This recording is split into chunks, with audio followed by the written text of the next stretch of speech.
Salam sehat sejahtera pemirsa setia mata ketiga. Berikut cerita hari ini. Jika kita bisa memasuki dunia 4 dimensi, kita akan melihat pemandangan yang sangat berbeda. Dalam konteks matematika dan fisika, dimensi mengacu pada jumlah koordinat yang diperlukan untuk membuat suatu objek.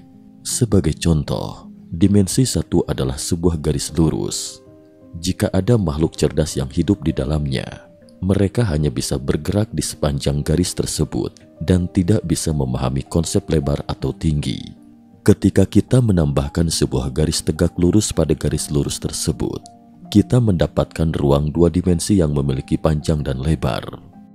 Makhluk 2 dimensi dapat bergerak bebas di dalam bidang ini, tetapi tetap tidak bisa memahami konsep tinggi. Jika kita menambahkan garis lain yang tegak lurus terhadap panjang dan lebar di ruang 2 dimensi, kita mendapatkan dimensi ketiga yang merupakan dunia 3 dimensi yang kita kenal. Di sini, kita dapat bergerak bebas dalam arah manapun, depan, belakang, atas, bawah, kiri, dan kanan. Lalu, bagaimana kita bisa mencapai ruang 4 dimensi? Disinilah kita harus memahami 2 konsep yang sering membingungkan. Ruang 4 dimensi dan waktu 4 dimensi.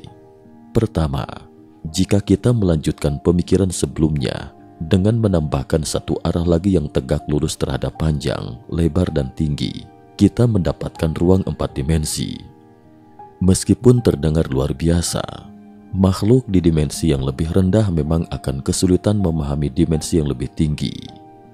Berdasarkan teori saat ini, ada yang mengatakan bahwa alam semesta memiliki 10 dimensi, dan teori M bahkan memperpanjangnya hingga 11 dimensi. Secara teori, ruang 4 dimensi memang ada. Sehubungan dengan ini, pada tahun 1854, seorang matematikawan yang dikenal sebagai Bapak Matematika Modern, Bernhard Riemann, dalam karyanya yang berjudul Tentang Hipotesis yang Mendasari Geometri, memperkenalkan konsep geometri modern dengan cara memasukkan permukaan ke dalam dimensi yang lebih tinggi dari 3 dimensi biasa, dan untuk pertama kalinya mengajukan konsep ruang 4 dimensi. Menurutnya, jika kita melihat objek 3 dimensi di ruang 3 dimensi, kita hanya bisa melihat permukaan objek tersebut dan tidak bisa melihat bagian yang tersembunyi. Ini seperti melihat bentuk 2 dimensi di ruang 2 dimensi. Kita hanya bisa melihat sebuah garis dan tidak bisa melihat informasi keseluruhan bentuk tersebut. Oleh karena itu, jika kita bisa memasuki ruang 4 dimensi, kita bisa melihat keseluruhan informasi dari objek 3 dimensi secara langsung, termasuk struktur internal mesin, dokumen rahasia dalam brankas, bahkan organ internal tubuh manusia menjadi terlihat sepenuhnya. Jika kita dapat keluar masuk ruang 4 dimensi dengan bebas, makhluk 3 dimensi akan melihat kita seperti memiliki kemampuan teleportasi. Ini mirip dengan ketika makhluk 2 dimensi naik ke 3 dimensi, mereka tampak seperti menghilang secara tiba-tiba di mata makhluk 2 dimensi lainnya. Tidak ada ruang tertutup yang dapat menahan makhluk 4 dimensi. Mereka bisa keluar masuk tempat manapun sesuka hati, termasuk brankas, kandang besi, atau bahkan mengambil tumor dari tubuh pasien tanpa harus membuka kulitnya. Dapat dikatakan, ruang 4 dimensi sangatlah luar biasa dan melampaui imajinasi kita. Selanjutnya adalah konsep ruang waktu 4 dimensi yang diperkenalkan dalam teori relativitas Einstein. Alam semesta kita terdiri dari waktu dan ruang, yang berarti kita menambahkan sumbu waktu ke dalam struktur ruang 3 dimensi, sehingga kita dapat mendefinisikan titik manapun di alam semesta dengan sempurna. Walaupun kita bisa bergerak di segala arah di dalam ruang, dalam waktu kita hanya bisa bergerak dari masa lalu ke masa depan. Namun jika kita naik 1 dimensi, kita bisa bergerak bebas di sepanjang garis waktu, bisa kembali ke masa lalu, atau pergi ke masa depan kapan saja. Kita bisa mengulang kesalahan yang pernah kita buat, memperbaiki keputusan yang kita sesali, bahkan menulis ulang sejarah hidup kita. Tapi bagi kita yang hidup di dunia 3 dimensi, ini mungkin adalah keinginan paling mewah dan tak mungkin tercapai. Meskipun kita sangat ingin mewujudkannya suatu hari nanti, Kenyataannya adalah waktu akan terus menarik kita dengan kejam menuju masa depan tanpa pernah bisa kembali. Bagaimana pemandangannya ketika kita jauh ke dalam lubang hitam? Mengapa dikatakan bahwa ketika manusia jatuh ke dalam lubang hitam, itu adalah kematian sekaligus keabadian? Misalkan kita berada di dalam pesawat ruang angkasa yang menuju lubang hitam, dan kita melompat keluar dari pesawat pada jarak yang relatif aman. Pada saat demikian, kita akan mulai tertarik oleh gravitasi lubang hitam. Karena gravitasi lubang hitam sangat kuat, semua benda dan materi di sekitarnya tertarik ke dalamnya, membentuk cakram akresi yang mengelilingi lubang hitam. Namun karena kecepatan rotasi cakram ini sangat cepat, hampir mendekati kecepatan cahaya, gesekan yang terus-menerus menyebabkan suhu permukaannya mencapai miliaran derajat Celcius dan menghasilkan radiasi yang sangat kuat dan mematikan. Ketika kita menyaring semua cahaya di seluruh spektrum elektromagnetik kecuali cahaya yang terlihat, kita akan melihat permukaannya memancarkan energi yang lebih tinggi dalam warna biru. Oleh karena itu, gambar berwarna orange yang terlihat hanyalah untuk menunjukkan kecerahan dan bukan warna asli dalam cahaya yang terlihat. Ini juga menjelaskan mengapa bintang yang suhunya lebih tinggi memancarkan cahaya biru yang aneh. Kita juga bisa melihat efek Doppler yang menakjubkan, di mana salah satu sisi cakram tampak lebih terang daripada sisi lainnya. Karena kecepatan gerakan materi dalam orbit sangat cepat, salah satu sisi bergerak mendekati kita dengan kecepatan tinggi sehingga semua gelombang cahaya bertumpuk, membuat kita menerima frekuensi yang lebih tinggi. Sementara itu, sisi lainnya bergerak menjauh dari kita, menyebabkan gelombang cahaya meregang dan kita menerima frekuensi yang lebih rendah. Selain itu, kita juga dapat melihat fenomena lengkungan di bagian belakang cakram yang merupakan efek lensa gravitasi Einstein. Gravitasi kuat dari lubang hitam menyebabkan cahaya membelok, sehingga ketika kita mengamati ke suatu arah, benda yang kita lihat sebenarnya berada di posisi lain. Selain itu, di depan kita, cahaya bintang tampak sedikit berpendar karena lubang hitam telah memutar ruang dan waktu di sekitarnya, membuat waktu relatif melambat. Oleh karena itu di mata kita, cahaya bintang yang jauh bergerak semakin cepat, menyebabkan fenomena penggeseran biru, dan kita juga akan melihat fenomena aneh berupa aberasi cahaya, di mana lubang hitam tampak bergerak semakin jauh dari kita, karena kita terus mendekatinya. Hal ini menyebabkan cahaya di depan kita terus menyusut, sehingga mempersempit pandangan ke depan. Saat kita semakin cepat jauh ke dalam lubang hitam, karena terus mengejar cahaya di depan, pandangan ke depan tampak semakin terang, sementara cahaya di belakang sulit mencapai kita, sehingga area tersebut menjadi semakin gelap. Ketika kita mengamati pesawat ruang angkasa yang bergerak dalam orbit, kita akan melihat bahwa kecepatan terbangnya tampak semakin lambat. Ini karena sinyal yang dipancarkan setiap detik oleh pesawat ruang angkasa memerlukan waktu lebih lama untuk sampai kepada kita. Seiring waktu berlalu, saat kita melewati piringan akresi, piringan tersebut tampak menghilang dari pandangan kita. Gravitasi di sini sangat kuat, sehingga semua materi di jarak ini tidak lagi dapat mengorbit lubang hitam secara stabil, mulai berputar cepat dan tertarik ke dalam lubang hitam. Tidak lama kemudian, kita akan mencapai lapisan foton lubang hitam. Di daerah ini, semua cahaya pasti jatuh ke dalam lubang hitam. Semakin kita mendekati lubang hitam, orang-orang di pesawat ruang angkasa akan melihat kita jauh semakin lambat, sampai akhirnya kita tampak membeku di horizon peristiwa. Karena cahaya yang kita pancarkan membutuhkan waktu lebih lama untuk lolos dari lubang hitam, pesawat ruang angkasa akan menerima cahaya kita semakin lambat hingga akhirnya hilang. Oleh karena itu bagi pesawat ruang angkasa, mereka tidak akan pernah melihat kita melintasi horizon peristiwa. Namun bagi kita, beberapa detik setelah memasuki lapisan foton, kita akan melewati dunia lubang hitam. Mulai saat itu, dunia di luar menjadi masa lalu kita. Semua hal tentang kita tidak akan ada lagi kaitannya dengan alam semesta ini. Meskipun kita mencoba mengirim sinyal keluar, sinyal itu tidak akan pernah mencapai tujuannya. tujuan akhir dari semua benda yang melewati horizon peristiwa adalah singularitas. Lalu, apa yang terjadi setelah melewati horizon peristiwa? Karena kita masih dapat menerima cahaya dari alam semesta, pada saat demikian, kita bahkan mungkin tidak menyadari apakah kita sudah melewati horizon peristiwa atau belum. Dan secara skala besar, gravitasi lubang hitam cukup untuk memisahkan bagian dalam dan luar, tetapi di bawah skala lokal di tepi lubang hitam, ruang waktu hampir datar, sehingga kelengkungan ruang waktu di sini hampir tidak terasa. Selain itu, meskipun kita berada di dalam lubang hitam, gambar lubang hitam hanya menempati 15% dari pandangan depan kita, sementara di area lainnya, kita masih dapat melihat pemandangan alam semesta yang dipenuhi bintang gemintang. Saat kita semakin cepat jatuh menuju pusat lubang hitam, cahaya di belakang kita tampak menyusut ke dalam pandangan depan kita, dan pandangan belakang menjadi semakin luas.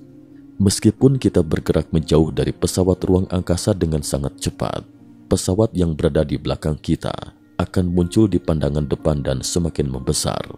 Sebelum mencapai pusat lubang hitam, kita akan merasakan kekuatan yang sangat kuat merobek tubuh kita. Pada saat kesadaran terakhir kita akan melihat tubuh kita jatuh di permukaan datar sebuah objek hitam. Dan dalam 1/10 detik yang singkat, semua partikel yang membentuk tubuh kita akan memasuki pusat lubang hitam. Bagi kita, perjalanan telah berakhir. Tetapi bagi pesawat ruang angkasa di luar lubang hitam, kita akan hidup selamanya di dalam horizon peristiwa. Meskipun fisika modern tidak dapat menjelaskan apa yang terjadi setelah memasuki pusat lubang hitam, teori saat ini berpendapat bahwa pusat lubang hitam adalah sebuah singularitas dengan ukuran ruang dan waktu yang tak terhingga. Mungkin hanya ketika kita berhasil menyatukan teori gravitasi dan mekanika kuantum, barulah kita benar-benar memahami apa yang terjadi di pusat lubang hitam. Sebagai objek paling ekstrim di alam semesta, lubang hitam terus menantang batas pemahaman manusia. Dan mungkin hanya dengan kemunculan teori penyatuan agung, kita baru bisa memahami rahasia akhir dari lubang hitam. Alam semesta yang kita lihat sebenarnya bukan semesta yang sesungguhnya. Mengapa dikatakan bahwa alam semesta yang kita lihat bukanlah semesta alam yang sebenarnya? Bayangkan, ketika Anda menaiki pesawat ruang angkasa yang bergerak dengan kecepatan cahaya menuju ruang antar bintang, Anda akan melihat pemandangan indah dari galaksi Bima Sakti serta galaksi Andromeda yang berjarak 2,3 juta tahun cahaya. Di sekeliling kita, alam semesta tampak hampir sepenuhnya kosong dan tenang. Namun kenyataannya tidak demikian. Berdasarkan konsep ruang waktu 4 dimensi dalam teori relativitas Einstein, alam semesta kita terdiri dari waktu dan ruang yang membentuk struktur geometris besar yang selalu mengelilingi kita. Ketika kita melempar bola kecil di luar pengaruh gravitasi, bola itu akan terus bergerak dalam garis lurus. Namun masalahnya adalah struktur besar dari jaringan ruang waktu ini tidaklah statis. Menurut teori relativitas umum, setiap objek yang memiliki massa dapat melengkungkan ruang waktu di sekitarnya. Alam semesta kita dipenuhi dengan benda-benda langit yang mampu menekuk struktur geometris ruang waktu 4 dimensi. Misalnya, ketika kita melihat galaksi Andromeda, kita dapat melihat bahwa struktur ruang waktu di sekitarnya telah melengkung dan tertarik ke arah pusat galaksi tersebut. Sekitar 4 miliar tahun dari sekarang, galaksi ini akan bergabung dengan Bima Sakti, membentuk sebuah galaksi elips raksasa yang baru. Walaupun galaksi Andromeda mendekati kita, sebagian besar galaksi di alam semesta justru menjauh. Ini terjadi karena alam semesta kita di bawah pengaruh energi gelap terus mengembang dengan kecepatan yang melebihi cahaya. Meskipun gerakan relatif objek-objek yang kita amati tampak nol, dalam ruang yang mengembang, mereka tampak semakin cepat menjauh dari kita. Ini menyebabkan cahaya dari objek-objek tersebut mengalami pergeseran merah yang luar biasa. Ketika kita kembali ke tata surya, kita juga dapat melihat bahwa massa besar matahari melengkungkan ruang waktu di sekitarnya, mengalir ke arah pusat matahari. Inilah mengapa orbit bumi meskipun menjauh dari matahari, tetap ditarik kembali oleh lengkungan ruang waktu yang mengalir menuju matahari. Dalam skala yang lebih kecil, bumi juga menarik jaringan ruang waktu di sekitarnya, dan semakin dekat ke pusat bumi, aliran ini semakin kuat. Ini juga mengharuskan roket mencapai kecepatan sangat tinggi untuk bisa meninggalkan bumi. Untuk menjelaskan fenomena ini lebih baik, bayangkan kita meletakkan beberapa apel di dekat bumi. Ruang waktu tidak hanya akan menarik apel-apel tersebut ke bumi, tetapi juga membuatnya berkumpul menuju pusat. Fenomena ini dikenal sebagai gaya pasang surut. Bulan biasanya melalui gaya pasang surut ini dan rotasi bumi yang menyebabkan sedikit perputaran pada jaringan ruang waktu, menciptakan arus laut di bumi. Ketika kita mendekati sebuah apel, bahkan jika apel itu tidak menyentuh bumi, apel tersebut akan mengubah jalur jatuhnya karena dipengaruhi oleh jaringan ruang waktu yang melengkung akibat rotasi bumi. Ketika kita masuk ke dalam bumi, kita akan melihat bahwa lengkungan ruang waktu tetap mendorong semua benda menuju pusat bumi. Bumi tidak runtuh karena inti bumi yang panas terus-menerus memberikan tekanan keluar, menyebabkan permukaan bumi terus mengembang. Namun, volume bumi tidak bertambah karena gravitasi bumi yang kuat menarik struktur ruang waktu di sekitarnya ke arah bumi. Ini adalah fenomena ruang waktu melengkung yang dijelaskan oleh Einstein. Sekitar 5 miliar tahun kemudian, matahari akan mencapai akhir hidupnya karena tidak mampu lagi memberikan tekanan keluar untuk melawan aliran lengkungan. Intinya akan mulai runtuh dan membentuk bintang kerdil putih yang mematikan. Namun tidak semua bintang berakhir dengan cara ini. Jika masa bintang cukup besar, di mana ketika mencapai akhir hidupnya, bintang tidak hanya akan runtuh, tetapi lapisan luarnya akan terdorong ke inti dan meledak dalam sebuah ledakan supernova yang dahsyat. Inti bintang tersebut dalam proses keruntuhan ini akan membentuk bintang neutron yang sangat padat dan dapat melengkungkan ruang waktu di sekitarnya hingga ekstrim, bahkan mengubah jalur cahaya. Tetapi jika bintang itu memiliki massa yang lebih besar lagi, saat meledak dan runtuh, gravitasi akan menarik struktur ruang dengan kecepatan cahaya, dan cahaya yang dipancarkan akan mulai berkembang dalam bentuk gelembung yang terus mengembang. Ketika gelembung yang berkembang ini mencapai titik keseimbangan dengan kontraksi ruang, gelembung tersebut berhenti tumbuh, dan inilah yang kita kenal sebagai lubang hitam. Di sekitarnya, struktur ruang waktu akan berputar semakin cepat, dan di luar horizon peristiwa lubang hitam, terbentuk suatu struktur lapisan energi. Di dalam wilayah ini, struktur ruang waktu akan ditarik ke dalam pusaran dengan kecepatan melebihi cahaya, sehingga semua materi di sekitarnya, bahkan sebagian cahaya, akan tertarik dan berputar hingga masuk ke dalam lubang hitam. Di pusat lubang hitam, terdapat singularitas di mana ruang waktu melengkung tanpa batas. Meskipun secara matematis, singularitas ini mungkin terhubung dengan lubang putih yang dapat menuju alam semesta paralel. Namun kenyataannya, kita tidak dapat memahami apa yang sebenarnya terjadi di sana. Lengkungan ruang waktu di singularitas sangat besar, sehingga semua garis lurus mengarah ke sana. Waktu sendiri mengarah ke pusat lubang hitam, dan di sini, bahkan cahaya pun tidak dapat lolos.